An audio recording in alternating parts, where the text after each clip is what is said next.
The only thing worse than spending weeks trying to find a rock star for your company is finally finding the rock star and then losing them at the finish line, not being able to sell them on working for your company. So today I'm going to show you how to convince top talent to work for your company without overpaying or begging. Welcome back. I'm Cort Brady. I've scaled multiple companies, one to over 80 employees. I've made tons of big hires and I've lost a couple as well. But now I close the right people 9 out of 10 times because I learned how to position the opportunity, not just the job. What I'm going to show you is step 4 in my 5-step recruiting process. This is the one that took me from hiring 13% A players to over 92% A players. So let's jump into it. Think for a second about this saying: it is easier to build a $100 million company than it is to build a $10 million.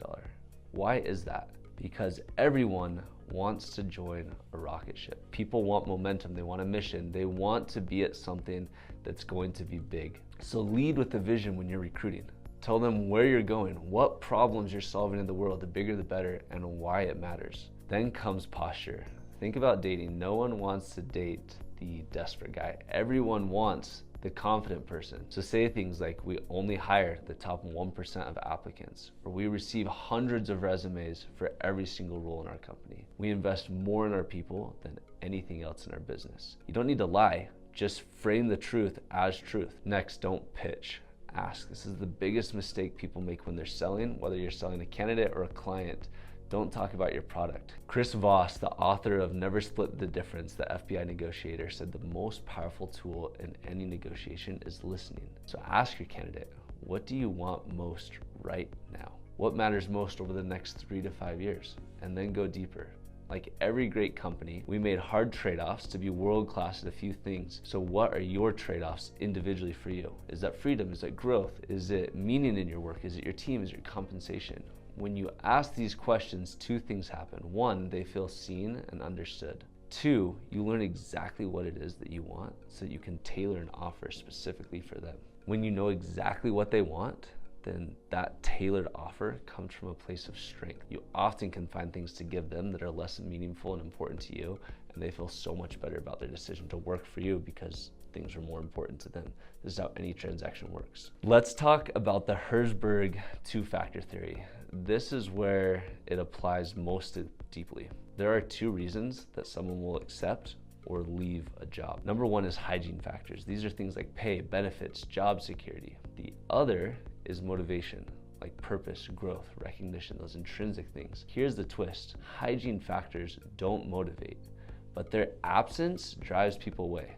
Motivators will drive performance and loyalty to your company. So yes, compensation will matter, but people stay because they feel they're growing, winning, and respected. So that's what you have to sell them on after the fact. Sell the whole package of everything that you're gonna give them, not just the paycheck. One thing that founders often forget to do is to turn their negatives into a positive. Ernest Shackleton was a voyager and explorer, and he made this job posting I want to read to you. He said, "Men wanted for a hazardous journey, small wages, bitter cold, long months of complete darkness, constant danger, safe return doubtful, honor and recognition in event of success." Ernest Shackleton, 4 Burlington Street. And as founders, we have a unique thing to be able to offer an employee. The best time to get into a company is when you're at that 12 employee mark. And so sell them on that. There's so much research and so much study to say, if you want to optimize your life, your lifestyle, your risk to reward ratio, it's by joining a company when they're right about 10 people. Under 100, but above 10, because they've gotten some product market fit, they're a little bit more stable, but you can still make a name for yourself. There's often opportunities to get ownership and equity in the business. Sell them on that. You have all of these things that make you a bad fit. You've duct taped the company together. There are issues with your collectibles, there are issues with your clients, with the software, with the technology, the processes, everything, but sell all that as a positive.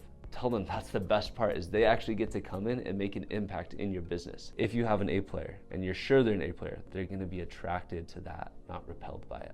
So now that we've gotten through that part, there's one cautionary tale. Not every top candidate is a great fit. I once interviewed somebody who wanted 20% equity from our company. They were a great person, would have contributed tremendous value, but it was a terrible fit because it would have broken our structure. It would have created resentment from the rest of our team. And so in that scenario, I ended up walking away. And the reason is every win-lose deal eventually becomes a lose-lose in time. So only hire if you can come to a point where, yes, this is a win-win, and always be willing to walk away. It's gonna give you additional posture and strength in the negotiation. So let's land this plane. Here is how you actually close your dream hires, so you don't identify them and have them take a job somewhere else. Number one, position your company as a rocket ship. Number two, lead with posture, not need. Number three, ask what they care about and listen. Number four, sell the whole experience, not just the salary. And number five, always be willing to walk away unless it's a win-win. In tomorrow's video, I'll go over the final step of my recruiting system. We'll talk about onboarding, syncing, and getting early wins for your people faster so they get up to speed. And if someone is a C player and they do sneak through, you're gonna identify them quickly and move them out of your organization. More importantly, I'm gonna teach you how to make your entire company wildly successful, to make your people wildly successful. So subscribe for daily videos on how to scale faster with less drama. Let's make your company unstoppable.